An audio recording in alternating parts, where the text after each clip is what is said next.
Peter Parker was finally feeling secure in his life. With his alter ego Spider-Man beloved by the city and his relationship with Mary Jane Watson stronger than ever, he was ready to take the next step. He planned to propose. But just as Peter's world seemed to be falling into place, darkness lurked on the horizon. One night, while Peter and Mary Jane were on a date, a small meteorite crashed nearby, unnoticed.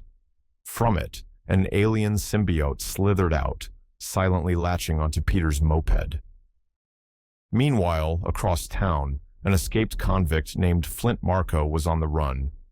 Desperate to see his sick daughter, he evaded the police by running into a restricted scientific testing site. Before he could escape, he fell into a particle accelerator, which fused his body with the sand around him, transforming him into the powerful and shape-shifting Sandman. While Peter remained unaware of these events, his best friend, Harry Osborn, still harbored a burning grudge, believing Peter had murdered his father. Armed with new weapons based on his father's green goblin technology, Harry ambushed Peter in a vicious aerial battle. The fight ended with Harry crashing hard, leaving him with partial amnesia, forgetting not only their feud, but also that Peter was Spider-Man. Soon after, at a city festival celebrating Spider-Man, chaos erupted when Sandman attempted to rob an armored car. Peter fought to stop him, but Sandman's power proved overwhelming.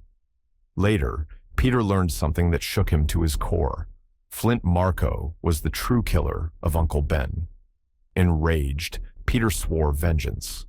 That night, while he slept, the symbiote bonded with him, altering his suit to an ominous black and amplifying his strength, but also feeding his darker instincts.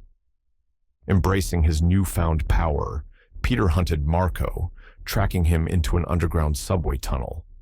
The battle was fierce, but when Peter discovered that water could weaken Marko's body, he unleashed a massive flood, reducing the Sandman to a crumbling, muddy heap.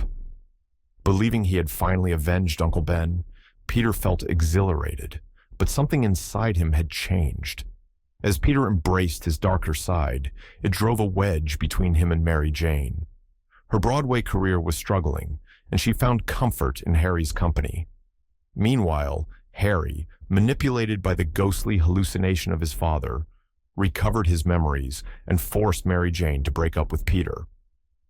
Heartbroken, Peter confronted Harry, and under the influence of the symbiote, brutally defeated him, scarring Harry's face with his own pumpkin bomb.